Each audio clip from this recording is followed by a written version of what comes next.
So welcome to this webinar organized by HUPO Education and Training Committee, the HUPO ETC. And we are very proud to continue this webinar series of new technologies for proteomics today. So my name is Yangshen Liu. I'm associate professor at Yale University School of Medicine. Together with me, the co-host of the webinar today is Justina Furtbober from Sinai, who is also the co-chair of the HUPO ETC committee. So we are very happy today to have Professor Rijing Chen with us, an expert for this topic of automated sample preparation and high throughput proteomics. Rijing is a tenured professor in the Department of Chemistry at Southern University of Science and Technology in China. He also serves as the vice president of HUPO. Rijing obtained his PhD in analytical chemistry in the year of 2008 from Dalian Institute of Chemical Physics, Chinese Academy of Sciences. He then joined the Institute for Systems Biology in Ottawa, Canada, for postdoc training. In 2010, he continued his postdoc research at the University of Toronto, I believe with Tony Parson. In 2014, Rijing was appointed as associate professor in his current university, SUSTEC, and was promoted to a tenured full professor in 2020. Rijing's research focuses on proteomics-related methodology development, as well as their applications in biomedical fields, such as cell signaling and tumor environment. He has published over 100 academic papers. Rijing has received the Chinese Science Fund for Distinguished Young Scholars, a highly reputed award in China. Rijing is also deeply involved in the HUPO project launched by China, the project that the whole field is quite excited about. So, okay, I will stop here and just a kind of reminder to the audience that please feel free to use the Q&A in the Zoom to ask your questions. So, Rijing, please take it away. Yeah, thank you, Jensen. Thank you, Justina, for the kind organization, and also fully appreciate HUPO ERC webinar to give me this great opportunity to talk about our recent progress about automation.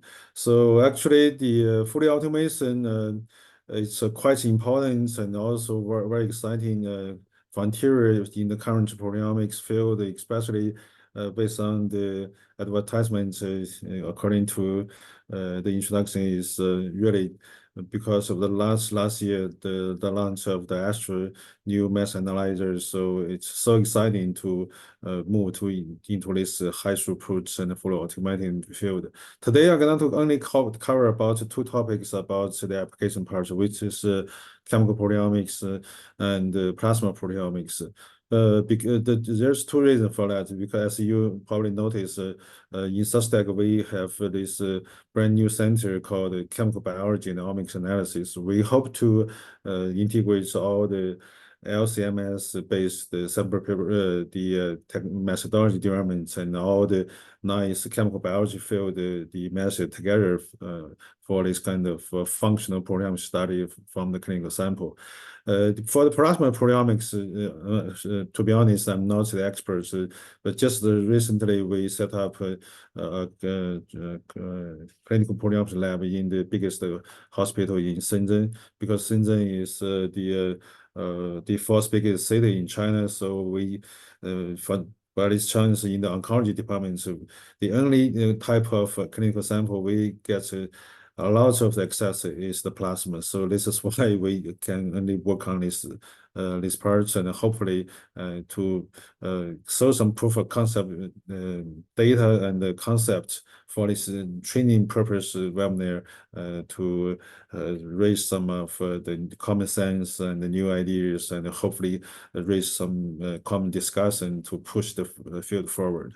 So basically, so as Jensen introduced, so basically I got trained for my PhD for analytical chemistry. So basically during my PhD in Dalian, so we spend a lot of efforts to optimize different sample preparation technique and synthesize our own particles and pack our own column, and then start to link with the tandem mass spec for starting with like 20 years before with BSA digest, and then all the way move to this very exciting field. And then we start to deal with a lot of data, right? So I guess because we are in the same field and which is a fast growing field, we all appreciate that because every time when the new generation mass spec come out, we have to move back to pretty much sure out our old protocol for LC parts and the sample preparation parts, and then need to optimize all the different parameters in terms of starting switch scale from milligram, microgram, all the way down to nanogram scale of sample preparation. And also for the LC parts, we have to deal with this kind of fast, high throughput, and need to deal with a very narrow peak retention time, and then to fully take advantage of the high scan speed of the mass spec. And also in the right-hand side, as I mentioned, the clinical proteomics parts, as we know, people typically do is look at the signature feature of the protein to correlate with the clinical data, right? So, but in another hand, so the proteomics field, so we wanted to explore the functionality of this macromolecule, right? So to ask what are those kind of protein expression level correlates with the PTM and the protein complex happening at different intercellular and intracellular space, and to assemble this kind of protein machinery to coordinate and to lead to the specific phenotype, and also hopefully this kind of phenotype can help us to understand the whole disease mechanism and for the design of the treatments and the biomarkers. So as we have witnessed, the protein is important function molecule. So in the signal networks, and also by using kinase inhibitor as an example, so we have witnessed so many different targeted therapy has been approved by FDA, right? So this is the whole field. When I talk with the biomedical researchers and also the doctors in the oncology or in the hospital side, people all wanted to see whether the proteomics can really provide some of novel drug targets, novel biomarkers to predict, for example, pancreatic cancer, which I have been working on in the past 10 years also, to predict the disease relatively earlier, and that will help the surgery and this kind of outputs much more efficiently. So from the technology-wise, as Jensen mentioned, since 2021, so I have been heavily involved into this very, very exciting new project called PiHub. Actually, by the time we even don't have the name for this PiHub project. So the original name for the Guangzhou facility is called as the Huiyin facility. So basically, we spent almost a whole year and to purchase it and install this 17 cutting edge mass spec. By the time there's 5 units of timsTOF Pro, and also the first commercial units of the timsTOF single cell proteomics SCP. So actually in another room, this is all the thermal machines. So basically, all the way start from Eclipse and the 6 units of the Exploris 480s. So basically, with those instruments, we cover 4 different platforms. So one is the fully automated proteome platform. Another one is a single cell proteomics, and the third one is the spatial proteomics, which have been discussed a couple of times in last year in HUPO and the same HUPO meeting, and also a couple of other meetings. So metabolomics, so we do have 2 units of mass spec from SciEx cover these topics. So we believe this mass spec based direction is also heavily cross-linked overlap with the proteomics, which is quite important.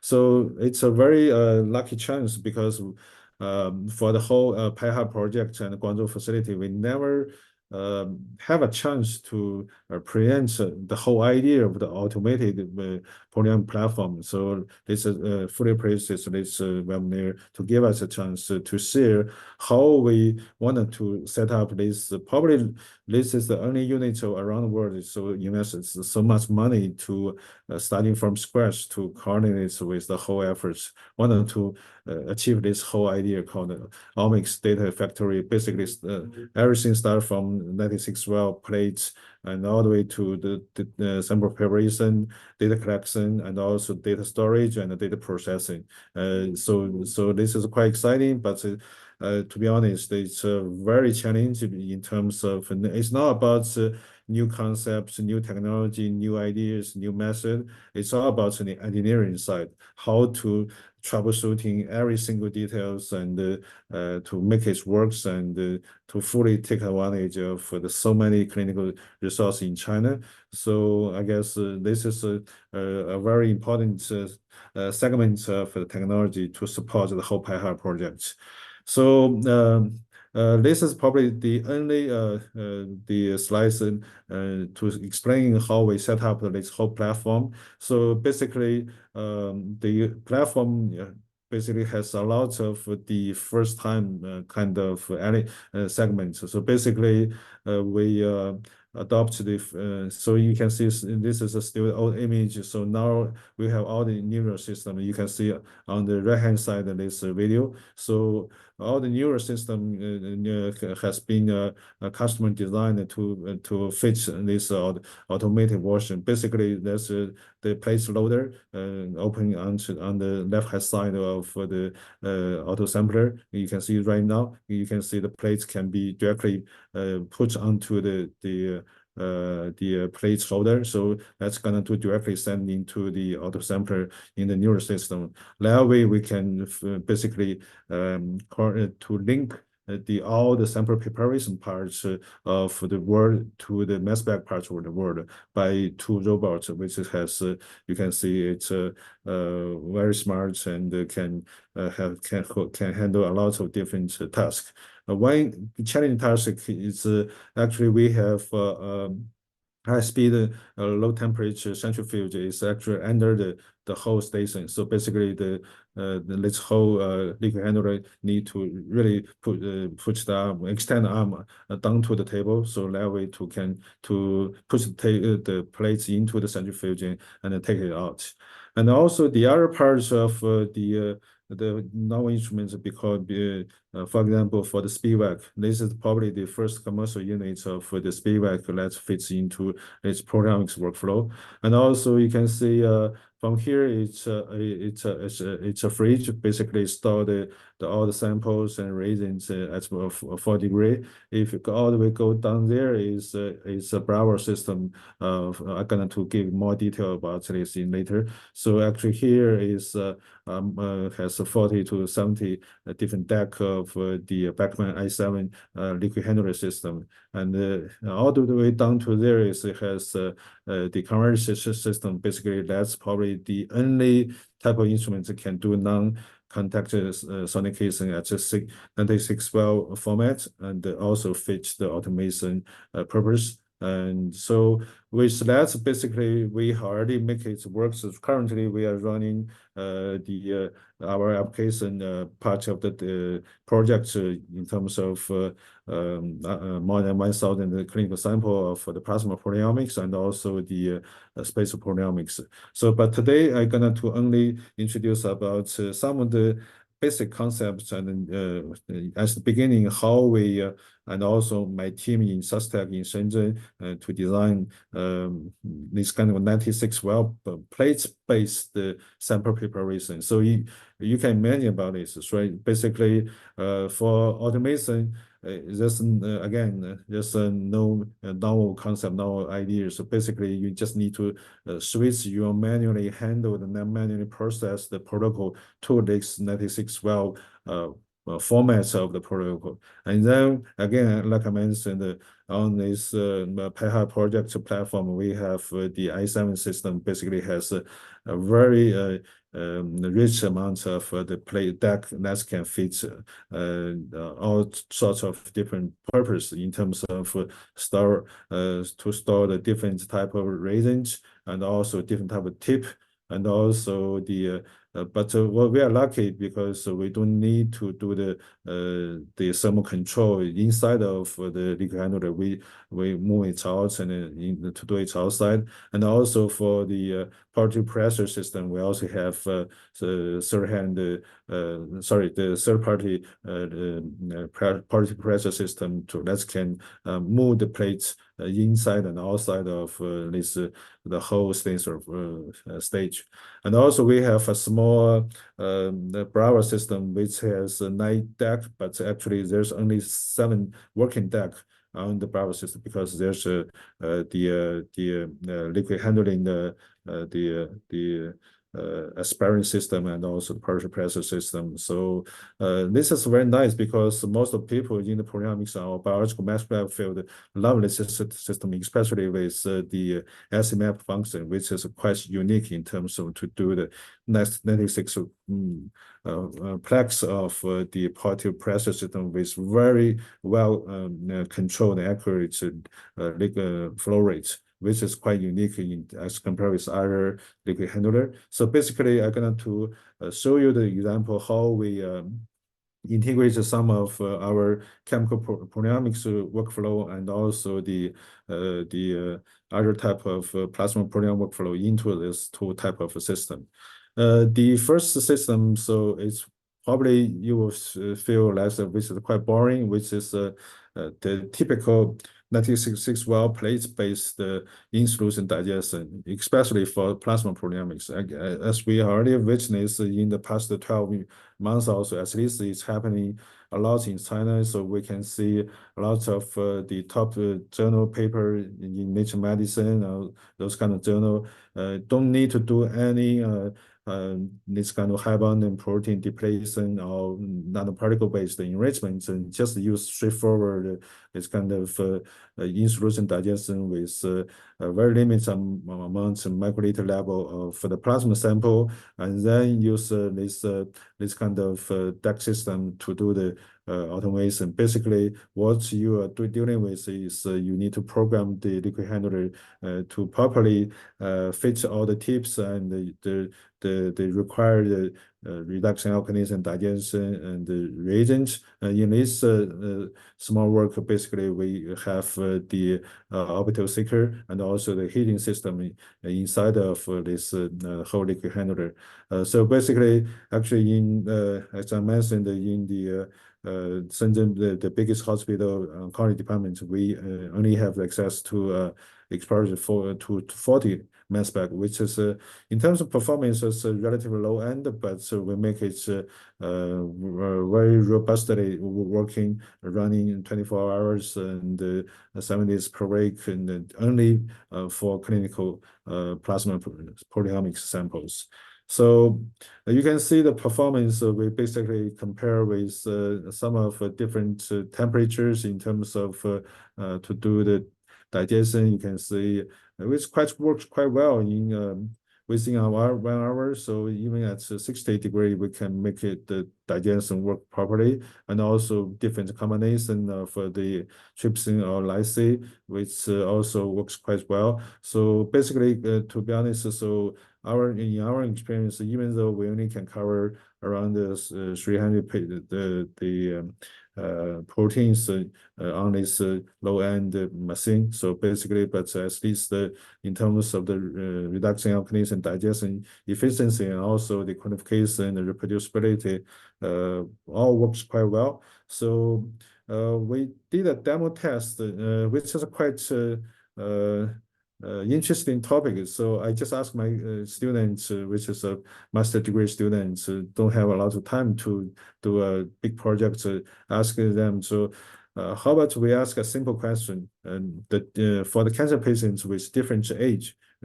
So you can see here one group of the patients we ask any patients about 70 years old, and also any patients are below the 50 years old. So you can see it's very clean. The data is quite reproducible, and also we can kind of quite well separate some of the significant change protein within these two age group. So that's pretty much demonstrates this kind of very classic, very standard protocol. As long as you move it into the liquid handler-based system, it still works quite well. But the limitation is the identified protein is quite limited.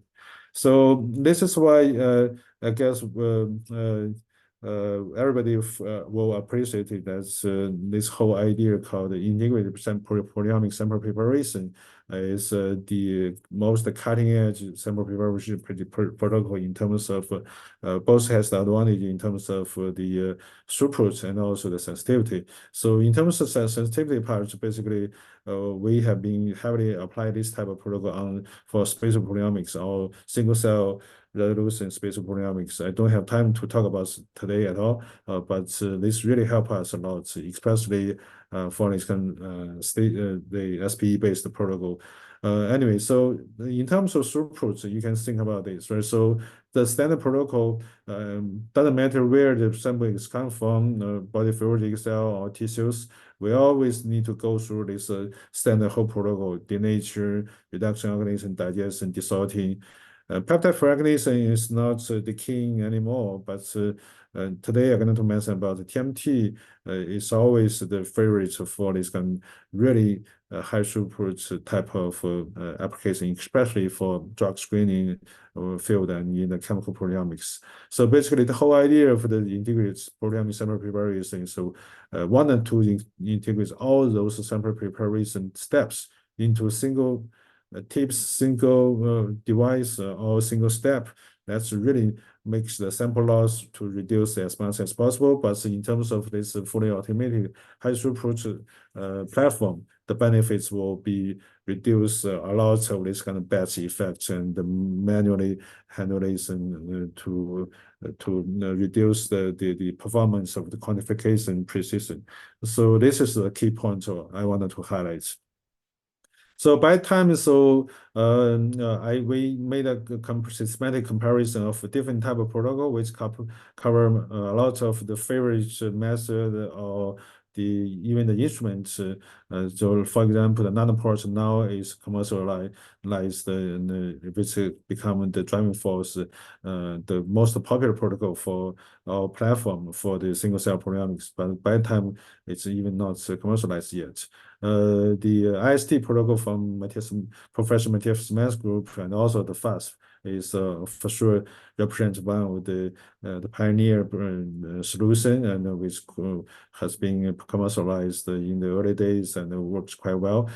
So also some of the classic protocol like the immobilized enzyme-based protocol has been applied a lot because just take it simply the advantage of immobilized enzyme that's going to significantly increase the enzymatic digestion speed a lot. For example, even within a couple of seconds, one antibody can be very efficiently digested into peptide. And the cis-prots I'm going to talk about a lot because this is really yours from my lab, which is really as compared with the earlier protocol, is basically the in-solution based protocol. But here is the cis-prots as SWAP and SP3, and also SP3 is now acquired by the proteomics and to integrate this SD protocol, which is quite efficient on-B digestion-based protocol. So I'm not going to cover the detail because it's already published the real paper if you're interested. So there's a lot of the technical detail to explain the principle and the advantage, disadvantage of each of the technology and also their typical application in terms of the high throughput and also the high sensitivity proteomic applications. So back to my main, the first application topic, which is the chemical proteomics. So I guess we all appreciate that the chemical proteomics is one of the most pioneer applications, especially from cell-alone. So so right now it's being acquired by MDS. So it's being a very popular protocol for drug screening and like kinase and this kind of stuff. I'm going to later on talk about the thermal safety profiling, and also in terms of this kind of ABPP type of approach from Ben Kramet's laboratory. So actually 2 weeks ago, when I was in Santiago to actually on the AACR meeting, Professor Ben Kramet gave a very nice talk about the chemical proteomics, how it's really fully take advantage for the drug studies, drug target discovery and drug screening. Actually, another major topic which have been working in my lab is the protein complex. As we all know, that protein complex has this kind of temporal and spatial kind of control, so which really assemble this protein machinery to coordinate all the different signaling outputs and the phenotypes, right? So APMS is the typical protocol, but right now cross-linking, proximity labeling has been adopted by the whole field to really has a lot of the application for explore the protein functionality, which I fully appreciate and believe going to be one of the best cases which really integrate with the chemical biology-based approach into the proteomics field. So the early example from my group is called the photorepeater scaffold. Basically, this is a trifunctional chemical probe. Is a typical kind of chemical probe being synthesized in the chemical biology field. Basically, has a binding group for enrichment and also has a photoreactive group for cross-linking for protein at the amino backbone, and also has an NHS group basically can form a covalent bond with the N-terminal or the lysine this amino group. So basically, this kind of ADC type of the chemical probe, we assemble ancestral domain feed, which basically very specifically recognize the tyrosine phosphate protein, which has been very important the drug target related mechanism, right? So by the time with this ADC type of chemical probe, what we did is we get the tumor lysis, cell lysis from the HER2 or triple negative breast cancer. So basically, we incubate this probe with this tissue cell lysis, basically taking advantage of the acid to recognize the tyrosine phosphate protein and use the cross-link group to cross-link the protein or the complex form with the tyrosine phosphate protein. And then we can use strap-binding inhibitor because in this case, we can use very harsh washing condition because to remove any non-specific adsorption and then use mass spec to quantify it. Because this is old data, so it just tells you that this type of chemical proteomics workflow can very well differentiate this kind of EGF activity protein complex, and also from the tissue lysine, we discover new drug targets, which is PDGFR in the HER2 negative breast cancer. So, and actually we test one of the compound which is called the sonelabin, so which has a nanomolar level of the IC50 value. So you can see from the transgenic breast cancer mouse model can very well reduce the tumor growth and the tumor rates, which turns out to be a new targeted therapy for breast cancer. So before the COVID, we also talked about with the company who developed this compound for the clinical trial. So anyway, so back to the topic today is in the early efforts, we try to integrate this probe into the Net86 well plate to fit the purpose for the this kind of high throughput screening of the protein functionality related to tyrosine phosphorylation and this kind of tyrosine kinase and tyrosine phosphatase. How we did that is basically instead of use standard 96 well plates, we use the strawberry coated 96 well plates. And you can see here, basically, we firstly assemble the probe onto the plates, and then we can apply the tissue lysate or cell lysate, even with drug treatment into this 96 well.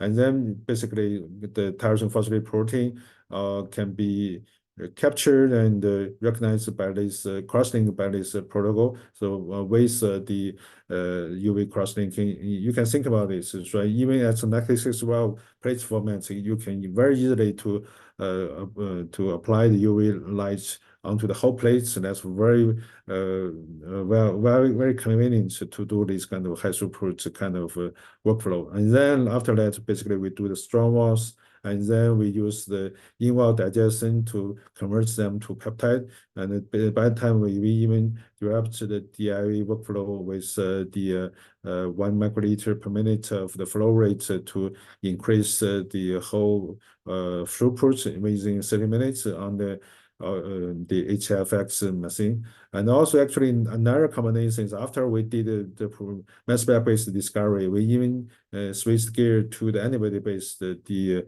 chemiluminescence-based assay. You can think about this, right? So in terms of a real high throughput analysis, mass spec is still too slow, right? So, but when we switch to antibody-based approach, we can really make it as a fully automatic, real high throughput protocol. What are the benefits of this type of 96 well plates based protocol, right? So you can see our standard APMS, back to our early paper published, so we typically use 0.5 to 1 milligram of cell lysate to do the pull down. You can see that this is the typical kind of plot. But when we scale down all the way to only 5 microgram of cell lysate into the 96 well plates, you can see we can get more of this well-characterized EGFR signal-related complex recognized by the SH2 domain and activated by the tyrosine kinase, right? So it really demonstrates this kind of high throughput approach and fully integrated approach doesn't sacrifice the sensitivity at all, and even increase the sensitivity a lot. And also in terms of the chemiluminescence, it's really I love it a lot because it's really a complementary approach after the discovery. You can simply program this kind of assay to hit different targets with antibody. That's really make it a very beautiful high throughput validation part of the protocol. And this is a typical data, what it looks like. Basically, as you can see here, we use a different dose of EGF to activate EGFR signaling at different time points, and also different dose of the AG 1478, so which is a typical EGFR inhibitor to block the tyrosine kinase domain in the cytoplasmic domain, right? So you can see it's very efficiently block that. And then by using mass spec, we can very well build up this kind of temporal dynamic signal network to see how this drug can be used as a reagent to navigate the dynamic change of the EGFR signaling network, right? Even though it's a simple example, it already tells you as the protein complex level how we can use this kind of 96 well formats of the protocol. And later on, actually right now we are using the liquid handling system start to do this kind of kinase inhibit concomitant screening. Actually, you can think about this, right? So if you wanted to see the whole how the protein machinery works, and you not only wanted to look at the protein complex, so you also wanted to see what are the sites being modified at the tyrosine, and how which is really the node to or hub to assemble those kind of protein complex, right? So I guess everybody wanted to see whether we can also develop this kind of protocol to do the tyrosine phosphate site profiling as 96 well formats.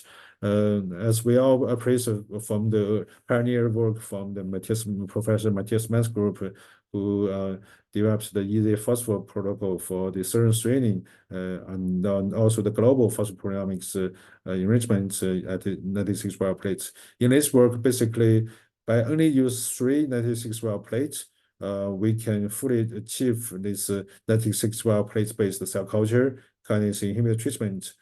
Actually, only the tyrosine kinase inhibitor treatment, also the fully integrated proteomics sample preparation, and also the endpoint samples can be directly loaded into the autosampler for LCMS analysis.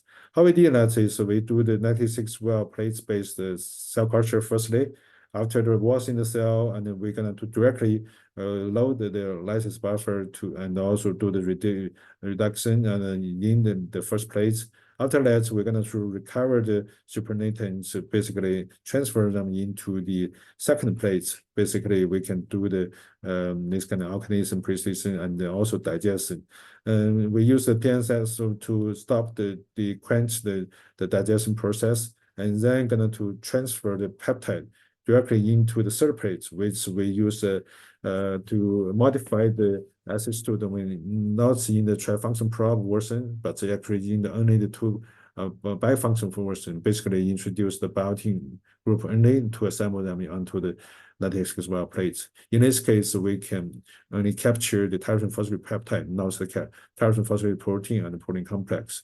After that, we only simply use the single step of TFA, this strong acid elution, and then we can directly put them into the autosampler for the mass spec analysis.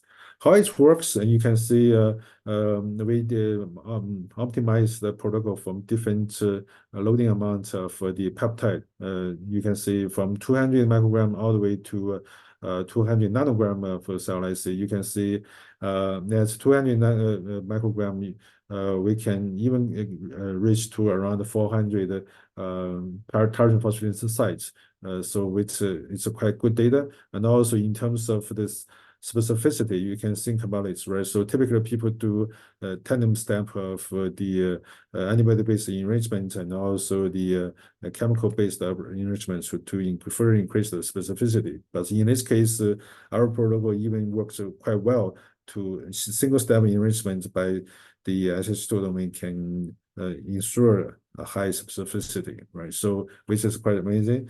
And this is the data. So actually, in terms of the demo application, we used 7 type of EGFR kinase inhibitor. You can see which work quite well in terms of the identified sites, and which can quite well differentiate different kinase inhibitor by using these sites profiling data. Now, this is some of the detailed data. I'm not going to go through the detail, but just let you see, which is quite amazing because all the 7 kinase inhibitor is all hit to the EGFR, but in terms of performance on the EGFR, this kind of itself, the tyrosine phosphate sites, and also the downstream signaling protein, the tyrosine phosphate sites, all has different pattern. That means even as the kinase inhibitor on the different targets has the different this kind of modality to the signaling network. When we combine this protein complex data and the site data, you can see those kind of lattice-well plates of version-based protocol can very well cover a lot of the detail in the whole signaling pathway. Anyway, so this is just a technology performance demo to convince you that this type of chemical proteomics workflow, when we switch it to the lattice-well plate version, it's actually the performance is even better.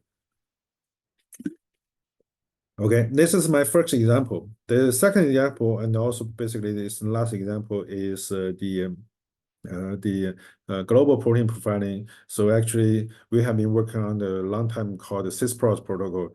So I'm not gonna to go through the detail. Basically, it's the original version is basically we assemble the ion change beads onto the state tip, basically the C18 packed tip, right? So basically, all the protein lysis going to be trapped onto the ion change beads based on the electrostatic interaction. And after that, you can think about it, right? So reduction, oxidation, digestion, all happening in a very small some liter level of the water volume. That's really boost up the efficiency for those kind of enzymatic and also biochemical reactions. So after that, basically, we're going to use short to elute the digested peptide onto the C18 to do the desorting, even the high PHRP fractionation, and also even the TMT labeling I'm going to talk about later. So you can see in terms of performance, because it's more like the immobilized trypsin digestion I mentioned earlier. You can see from plasma sample, we even didn't see any difference, even down to the 1 minute of digestion time. And also in terms of the performance of this protocol, because by the time we use the DDM buffer with a quite mass spec friendly, user-friendly detergent, you can see even in terms of to solubilize the plasma membrane protein as compared with the fast protocol by using 4% of SDS, it's also quite efficient to extract different type of protein for this kind of global protein omics discovery, right? So actually recently, by using some of the engineering efforts, we standardized this protocol. You can see, which is quite nice, is from 1 nanogram all the way to 1,000 nanogram. Let's say from 10 nanogram sample, technician with only half years of mass spec lab working experience can routinely generate 5,000 protein ID by using DDA mode in 1 hour of timswap prof type of analysis. So you can, which make it very easy to go in the nanogram level. With that, so we also optimized the protocol in the early days to look at the different high PHRP fractionation. Because the peptide is being digested onto the antigen beads, we even use different sorts to stepwise to elute the peptide from the antigen beads to C18 to make it as a kind of 2D type of fractionation into 11 fractions. This is a plasma proteomics example. By using old mass spec, we still can reach to more than 800 protein ID. It just tells you the fractionation efficiency also works quite well.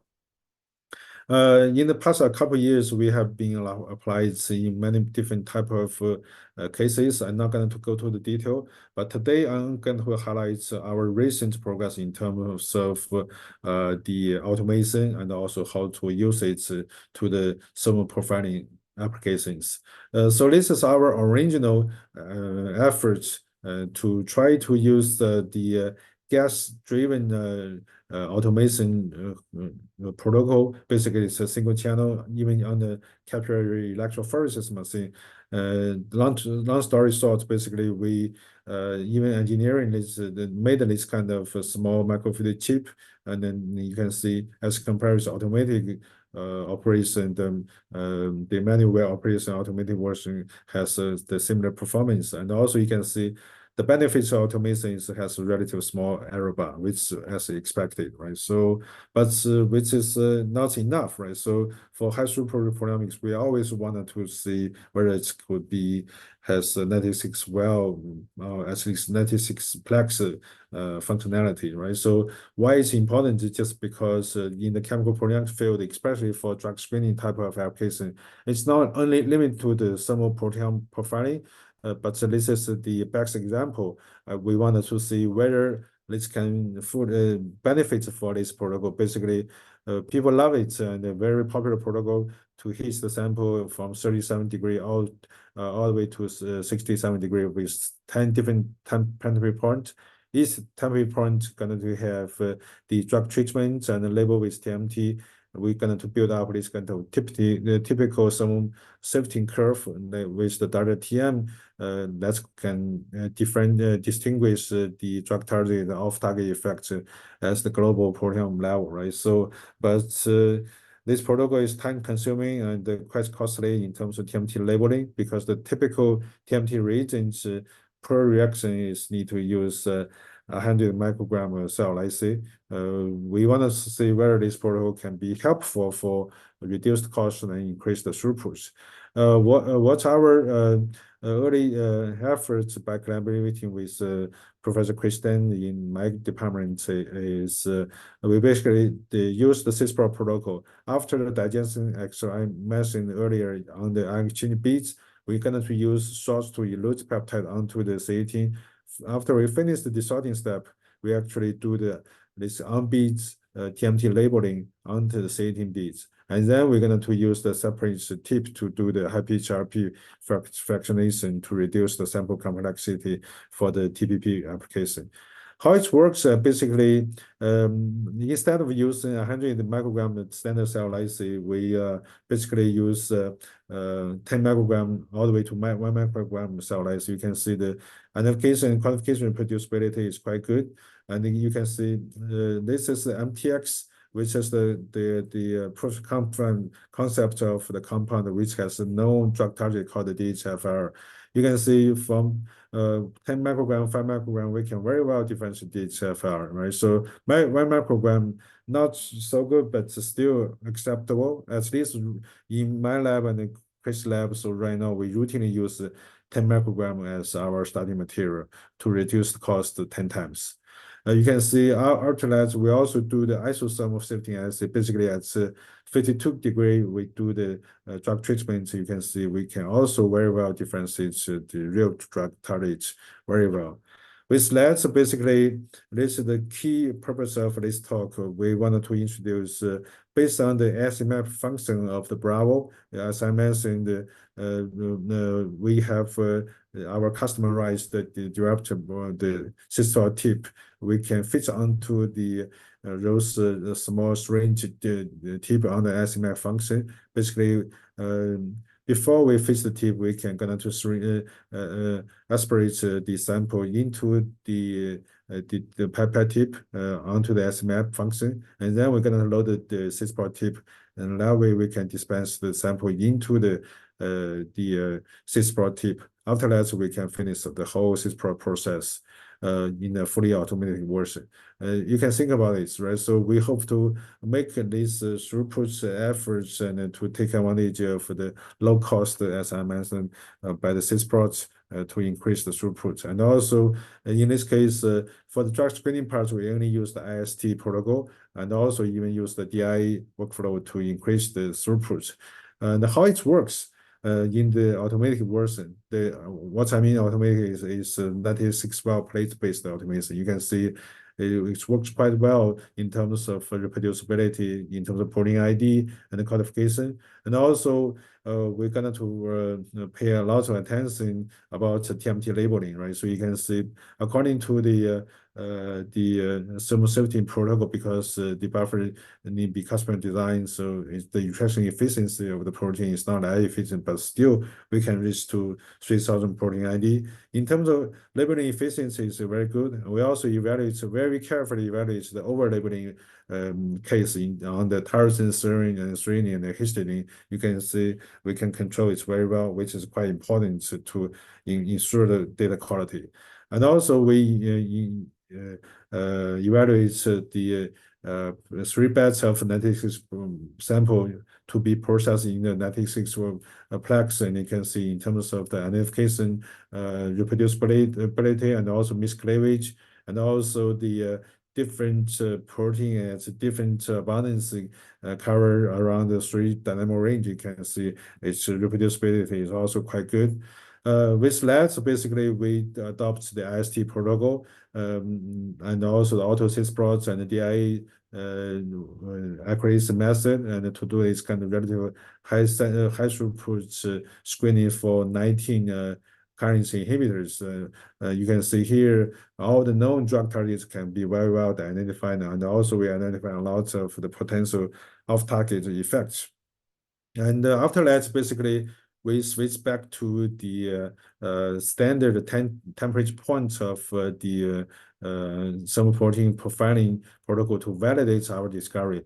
But still, the MTX is demonstrates the performance of this fully automatic workflow. Works quite well. Actually, we pick up one kinase, which is off-target effect. Basically, we don't have the significant change on the IST protocol. We are worried about whether because of the single temperature treatments, probably that's going to reduce the selectivity. But after we use this standard workflow at 10 different temperature, we still get the same conclusion with 2 biological replicates. That means so this is not the off-target effect. So after that, we also selected a series of different protein which has been has a significant change in the STA assay. Instead of using the DIA mode, we switch to gear to the PRM mode and also do the ITDR, which basically treats the drug with different concentration at the same temperature. You can see we evaluate a whole bunch of different kinases and off-target effects with that. And also for 2 of the targets, we also validate with the standard traditional biochemical assay. And I'm not going to mention about the detail. This is my last data slides. Back to the plasma proteomics, we also use the auto-sys protocol to test it. So as I mentioned, in the clinical hospital, that's clinical proteomics lab, we only have the 240 mass spec, and you can see right now we already accumulated up to 1,000 plasma proteome sample. Here is only around 50 of them. You can see by using this solid phase extraction based protocol, somehow it also kind of has the enrichment as effects to partially enrich the protein, low abundant protein, and reach to much higher protein ID. You imagine early example is around 300. We basically double the ID, right? So in terms of reproducibility and also across the 3 batches of 96 plasma sample is also quite good. With that, and actually in terms of the early example for the drug discovery by using some profiling protocol, we also right now reached to more than 1,000 per compound screening scale. So hopefully next time I'm going to share with you more about the scientific part of the data. With that, so basically last year we organized this special issue, invited a lot of the experts in the program field and also biological mass spec field. We come into the same conclusion that all those LC-MS-based new technology, new protocol should combine with the chemical biology field of the different chemical problem. That's really going to boost up our application skill and the performance for those different type of clinical proteomics assay and also the chemical proteomics assay for explore the protein functionalities. With that, I'm going to acknowledge all my lab mates and also especially for the all the pioneer leadership from the PIHA project, Professor Fu He, Dr. Tang Liujun and Dong Xue, Wen Dong, and all the experts in the Guangzhou facility, and also my collaborator in SUSTEC and also the hospital site. With that, I'm going to stop here and thank you for your attention, and I hope to take this chance to address and discuss some of the common sense about the high throughput proteomics. Thank you. Great. Thank you, Regine, for this very, very nice presentation and very comprehensive overview about this field and techniques. So we do have some questions already from the audience. Maybe Justina and I could mediate the Q&A. So I will start from the first question, which is from Larissa Fontis. And the question is that, could you share the equipment for the whole solution? You mean, I guess this is talk about the first part of maybe this part because I so basically three setup. The major setup, I guess this equipment is quite simple, which is the engineering Bravo system with the SMF function on it. And then basically this is the only instrument we use. After that, it's basically just the customized designed sysprot tip and also the whole bunch of the buffer lattice. By only using this 7-deck on the barrel system, we can make it fully automated. If one case is the standard protein digestion, only in 2.5 hours. Within 4 hours, we can even achieve for the TMT labeling into the whole workflow. This is the first case. I don't know, maybe I want to stop here, whether that's already addressed the question or. Yeah, sure. I think the question maybe is asking that do you really only need one device like that, or you need to purchase a few or maybe two to really finish the whole work? But I guess you're saying that one should be enough. Yes. Yeah. Yeah. So Justina, do you want to? The question also from the Wong is if the TMT and DNA and DIA can combine together to increase rapidity and coverage of the peptides. The question is if combining those two TMT and DIA can increase the repetition, the recovery also and coverage of the. Yeah, I guess today my major task or topic is I'll talk about the sample preparation part. I guess the question is to talk about the mass spec accuracy part of the configuration. I did notice some of the latest paper did try to combine the isotope labeling and the DI workflow together. I think in principle it cannot works. I guess it's basically it's all about matter about you want to do in terms of TMT for sure going to increase the spectrum complexity a lot.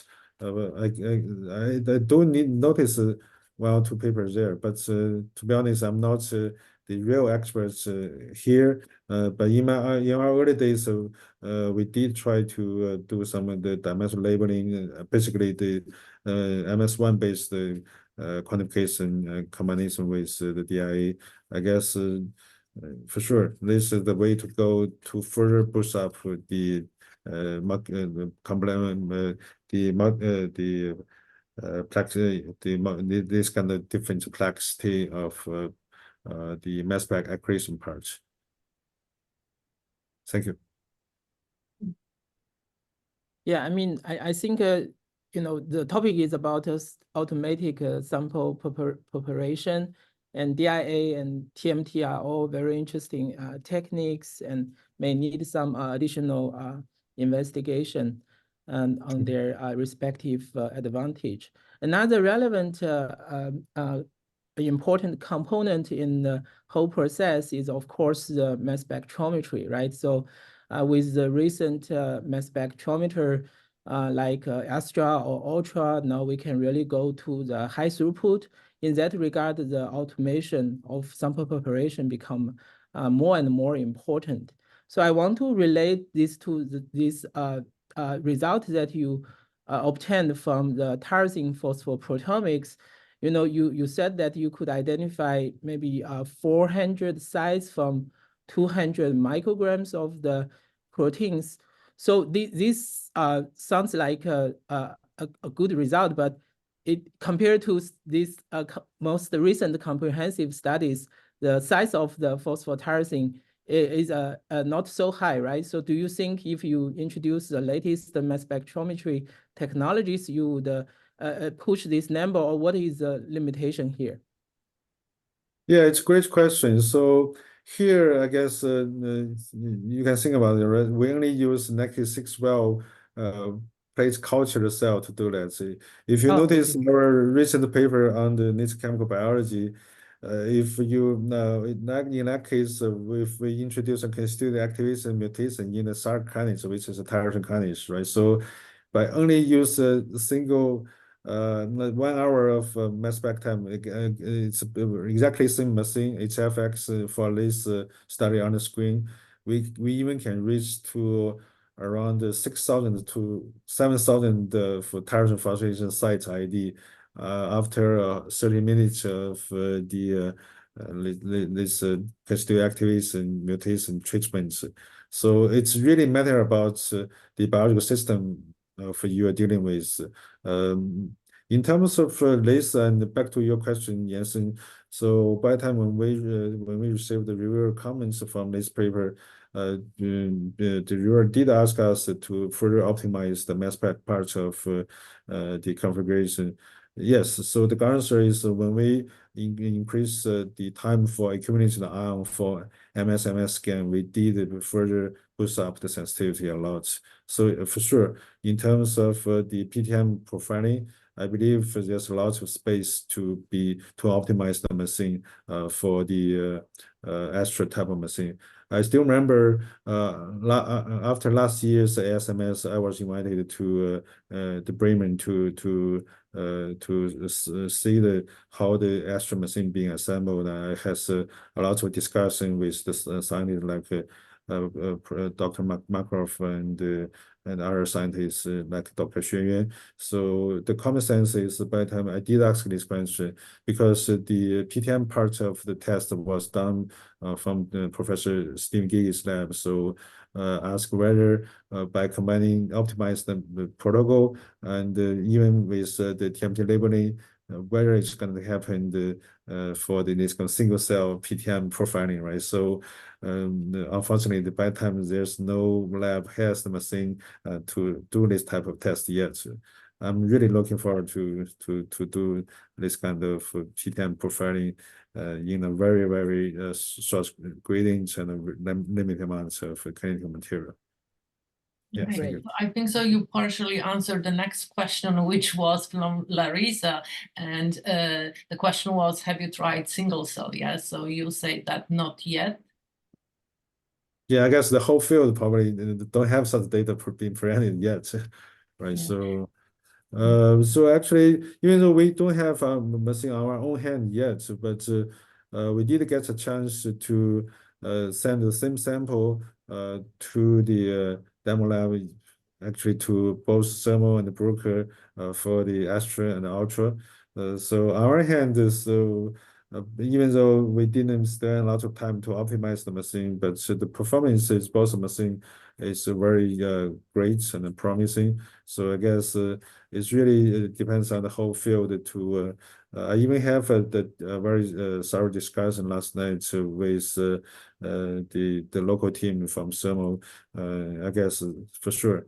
In China last year, what I heard is at least in China last year, 19 units of Astral are already been installed. So this year going to be probably this number going to be doubled. So I guess for sure this year global wise is going to have lots of this type of data being come out. I'm really looking forward to see this as well. Great, good news for Thermo. So next question is that it's from Jiayuan Wang. So he said or she said, I have a low input samples, but want to discover more proteins. So what aspect can I make step forward? And I guess relating to today's topic, I also want to quickly also extend this question so that so for those labs who are doing low throughput proteomics, to start to think about doing high throughput, what kind of suggestions would you make to those labs to start with, to buy the Agilent or Bigman machine first, or any suggestions to increase the throughput and also increase the proteins from low input of samples?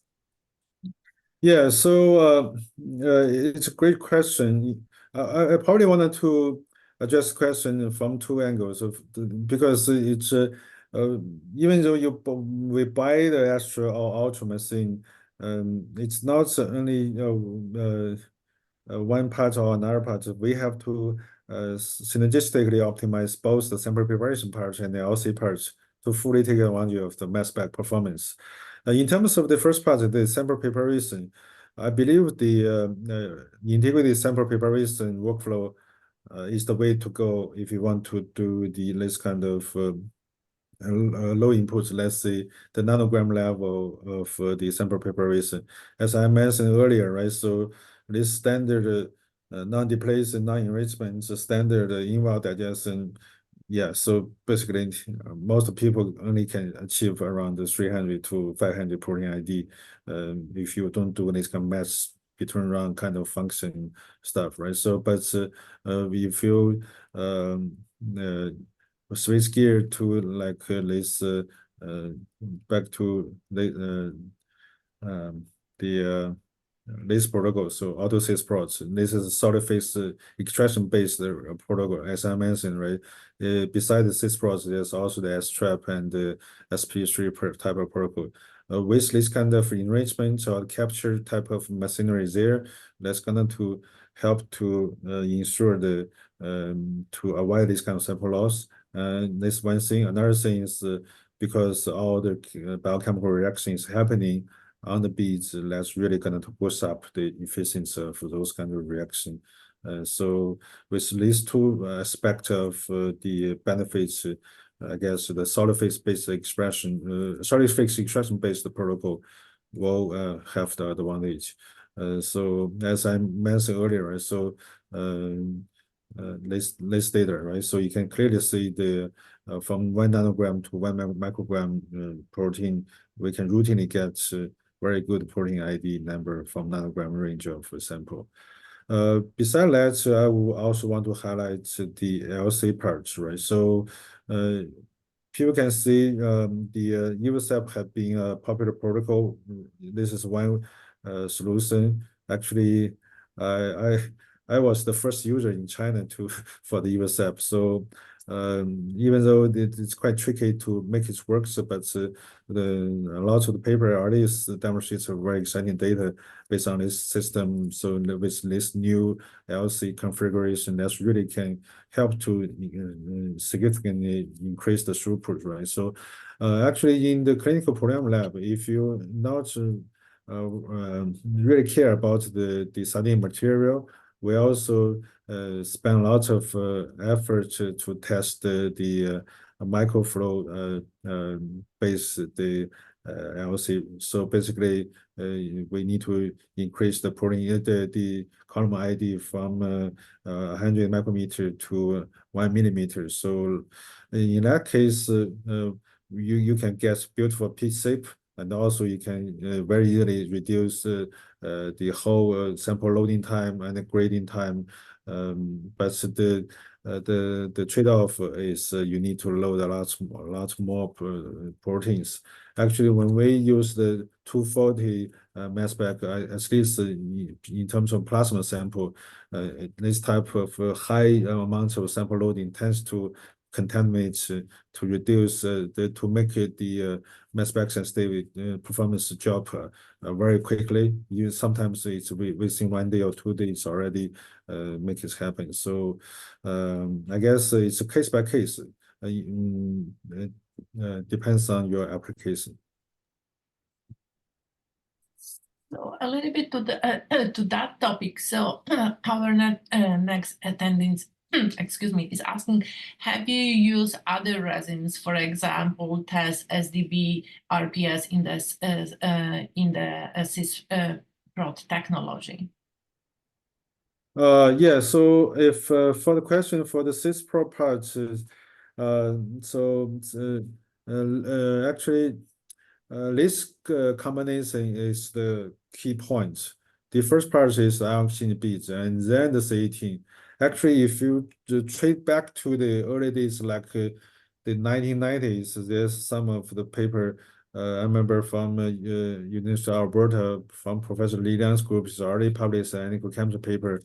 By the time, basically, the group used only the C18 beads for trapping the protein onto the beads and then do the unbead digestion and stuff like that. So the data by that time has already been very well presented. That's because the C18, when the protein gets trapped onto C18, it's almost like irreversible kind of manner. So that way, basically, the trypsin also going to stuck onto the beads as well. In this case, basically, you tend to increase this kind of miscleavage because the trypsin never ever going to touch the protein fragments on the surface of C18.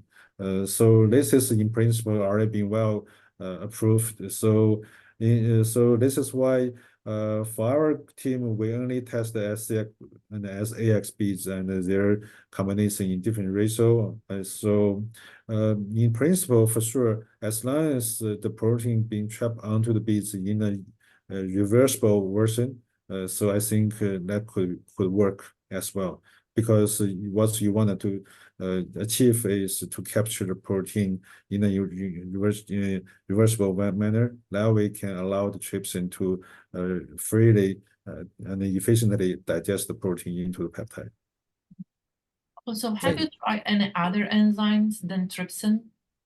Yeah, so in terms of enzymes, so we routinely use the combination for both trypsin and lysine for this purpose. And in some cases, like for this kind of de novo sequencing type of application, we also combine other kind of enzymes, so like up to 5 different enzymes. Yes, so because enzyme is protein, right? So it can be easily trapped onto the oxygen beads by electrochemical static interaction. So there's no bias on that.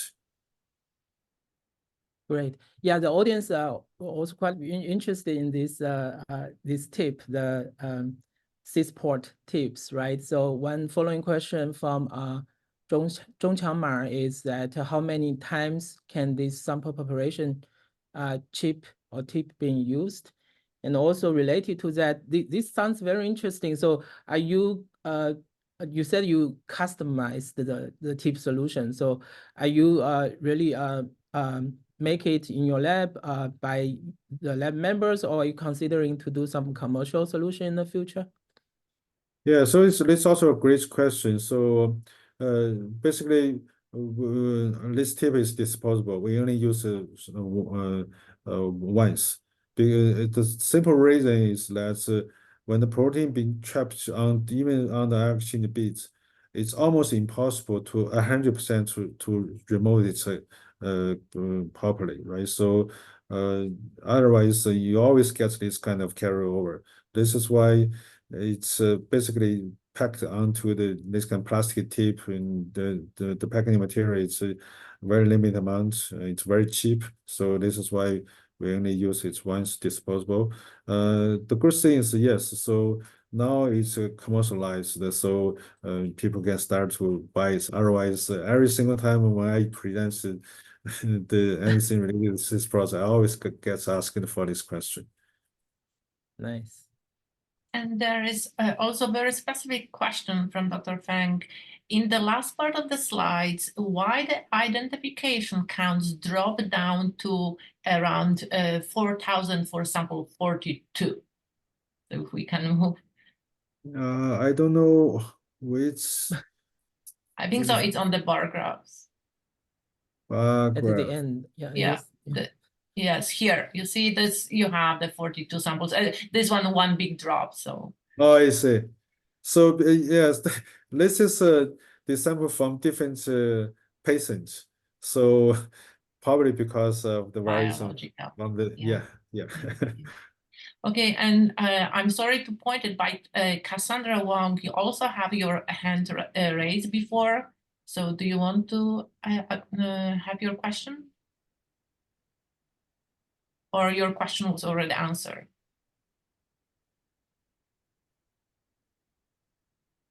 I just don't want to left anyone behind.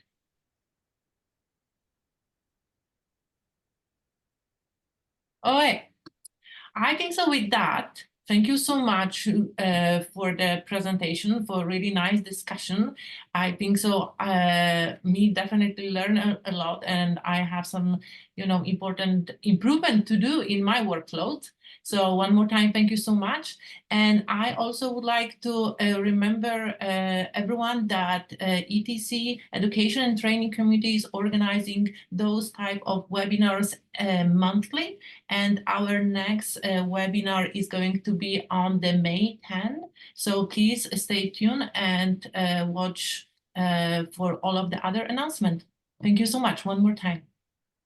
Yeah, and please remember that the HUPO abstract submission will have its deadline by the end of next month. So if you are considering to go to HUPO, please submit an abstract. And thank you, Regine, again for this wonderful presentation and a fantastic discussion. And thank you all for your time. This webinar is over. See you next time. Thank you. Thank you, Jensen. Thank you, Justina. Bye. Thank you.